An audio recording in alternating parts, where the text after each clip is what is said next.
Assalamualaikum warahmatullahi wabarakatuh. Perkenalkan, nama saya Satriani Nur Atira, NIM 216500046 dari kelas B. Tugas sistem testing dan jaminan kualitas PL. 1. Kelebihan dan kekurangan dari black box testing dan white box testing.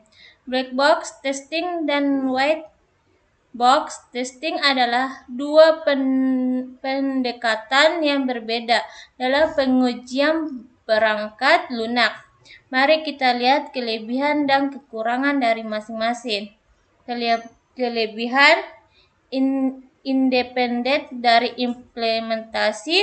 Pengujian ini tidak memerlukan pengetahuan internal tentang struktur kode atau desain perangkat lunak, sehingga bisa dilakukan tanpa memperhatikan perspektif pengguna. Menggunakan metode ini, pengujian lebih fokus pada fungsionalitas yang terlihat oleh pengguna akhir, sehingga dapat membantu dalam penilaian apakah aplikasi memenuhi kebutuhan pengguna atau tidak. Tidak memerlukan akses ke kode sumber. Tim penguji tidak perlu memiliki akses langsung ke kode sumber, sehingga tidak ada kebutuhan untuk memperoleh atau memahami kode tersebut.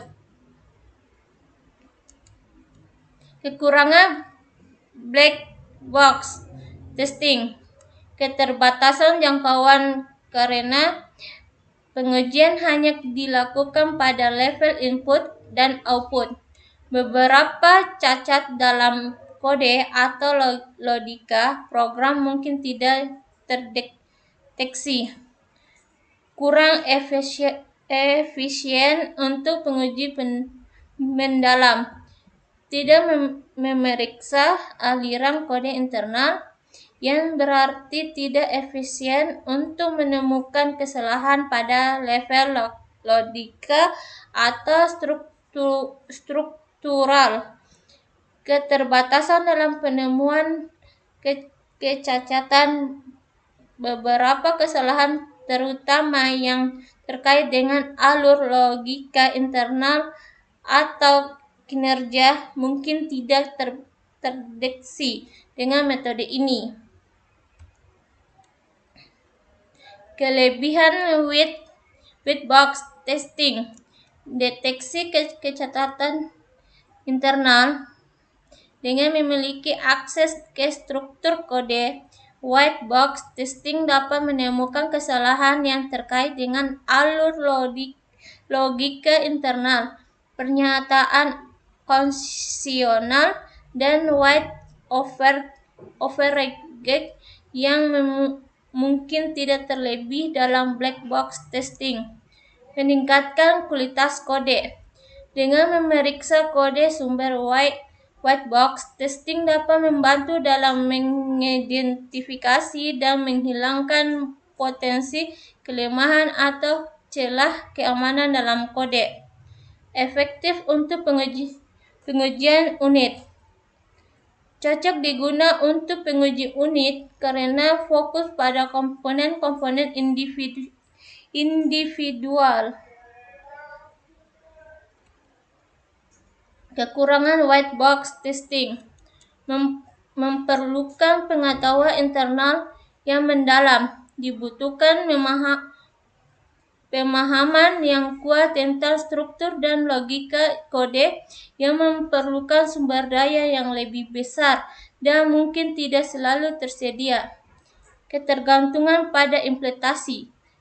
Perubahan dalam struktur kode dapat mempengaruhi pengujian, sehingga perlu perubahan yang sering dapat skenario pengujian. Keterbatasan dalam perspektif penggunaan. Karena fokus pada implementasi internal, white box testing mungkin tidak sepenuhnya mewakili pengalaman pengguna akhir, sehingga beberapa kelemahan dalam interaksi penggunaan mungkin terlewatkan. Yang kedua, penguji manual lebih utamakan dibandingkan penguji otomatis. Penguji manual dan otomatis memiliki kelebihan dan kekurangan masing-masing dan keputusan untuk menggunakan salah satu tergantung pada berbagai faktor termasuk kompleksitas proyek, jangkauan pengujian, anggaran, dan waktu yang tersedia. Berikut adalah situasi di mana masing-masing jenis penguji lebih diutamakan. Penguji manual. Pengujian eksploratif saat ini menjelajahi berbagai kasus penguji baru yang belum terdokumentasi dengan baik. Penguji manual sering lebih efektif. Manusia dapat mengambil keputusan cerdas dan menemukan kelemahan yang tidak terduga dalam aplikasi. Penguji UI UX untuk memastikan pengalaman penggunaan yang baik. Penguji manual seringkali lebih baik karena manusia dapat mengevaluasi aspek seperti tata letak, desain, dan responsivitas antara muka penggunaan. Penguji non-fungsional.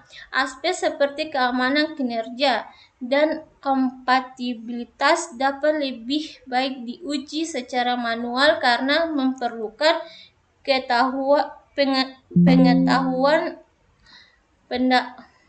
pendalam dan pemahaman yang kompleks untuk mengevaluasi hasil pengujian. Penguji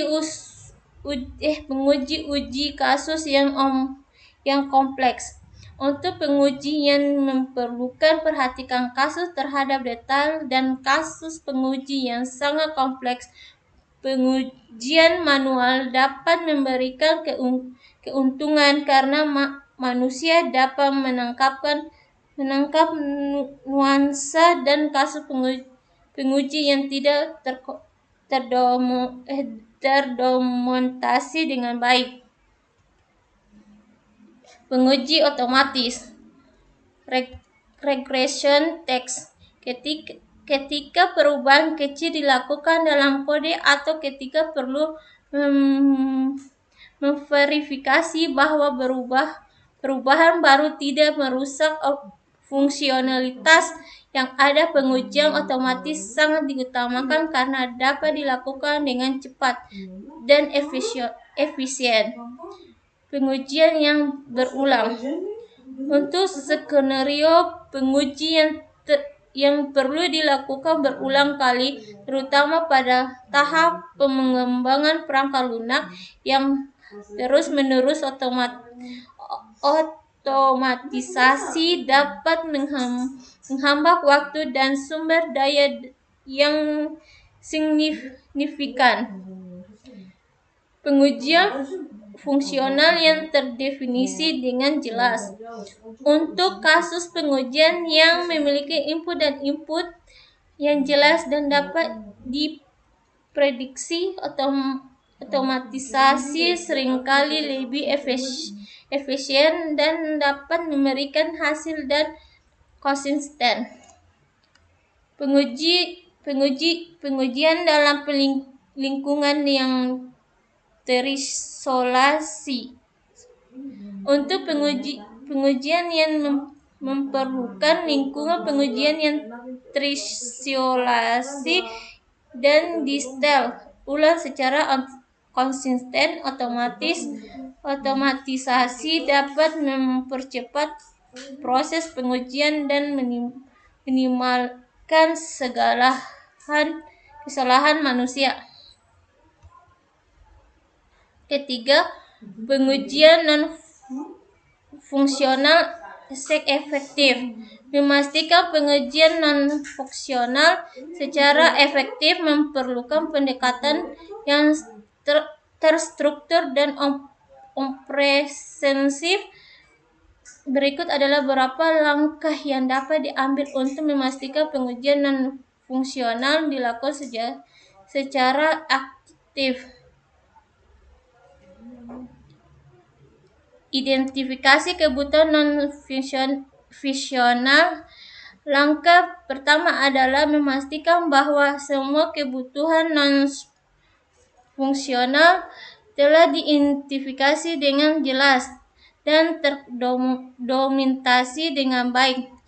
Ini mungkin meliputi kebutuhan terkait kinerja, keamanan, skalabilitas, keadaan, dan kompatibilitas. Penentuan prioritas. Setelah kebutuhan non-fungsional diidentifikasi, prioritas harus ditetapkan berdasarkan urgensi dan dampaknya terhadap aplikasi. Hal ini memungkinkan tim untuk fokus pada pengujian aspek yang paling penting terlebih dahulu. Penggunaan alat pengujian yang sesuai. Untuk menguji aspek-aspek non-fungsional seperti kinerja, keamanan, dan keandalan, seringkali diperlukan alat penguji khusus. Memilih alat yang tepat untuk setiap jenis pengujian dapat membantu memastikan hasil yang akurat dan komprehensif. Penguji tahap awal. Penguji non-fungsional harus dimulai sejak tahap awal mengembangkan perangkat lunak untuk memungkinkan untuk mengidentifikasi dan memperbaiki masalah sebelum mereka menjadi lebih sulit dan mahal untuk diperbaiki di tahap selanjutnya. Simulasi beban dan realitas tes. Ketika menguji kinerja aplikasi, penting untuk simulasikan beban yang realistis yang mungkin dialami oleh aplikasi di lingkungan produksi. Hal ini memastikan bahwa hasil pengujian mencerminkan pengalaman pengguna yang sebenarnya. Sekian, terima kasih. Assalamualaikum warahmatullahi wabarakatuh.